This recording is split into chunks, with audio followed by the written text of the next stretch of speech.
ఉన్నారు. సో ఆ పరిస్థితులు అవన్నీ కూడా తెలిసిందే.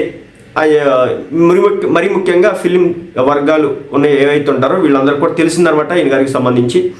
అయితే ఏంటంటే ఇప్పుడు ఆయన 15 ఏళ్ళ తర్వాత బయటకు వచ్చి మాట్లాడడం అయితే జరుగుతుందన్నమాట. పవన్ కళ్యాణ్ గారి సినిమాకి సంబంధించి కావచ్చు, మహేష్ బాబు గారి సినిమాకి సంబంధించి కావచ్చు.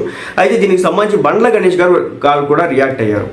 సో సింగనమల రమేష్ గారు, మీరు సరిగ్గా సినిమాలను ప్లాన్ చేసుకోకపోవడం మీ తప్పు.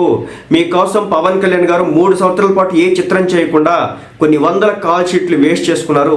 ప్రత్యక్ష సాక్షిని నేను.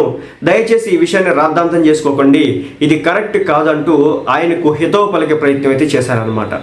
చెప్తున్నా కదా, పవన్ కళ్యాణ్ గారి విషయంలో ఇంత అయితే అంత చేస్తుంది అనమాట. మన మీడియా కావచ్చు, ఒక వర్గప్ సెక్షన్ కావచ్చు.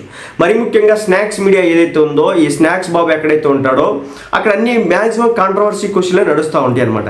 ఈ సినిమా ఎప్పుడు వచ్చింది, ఆ సినిమాలు కథ ఏంటి అని చూసుకుంటే కనుక 2019 సెప్టెంబర్లోనేమో కొమరంపుల్ రిలీజ్ అవగా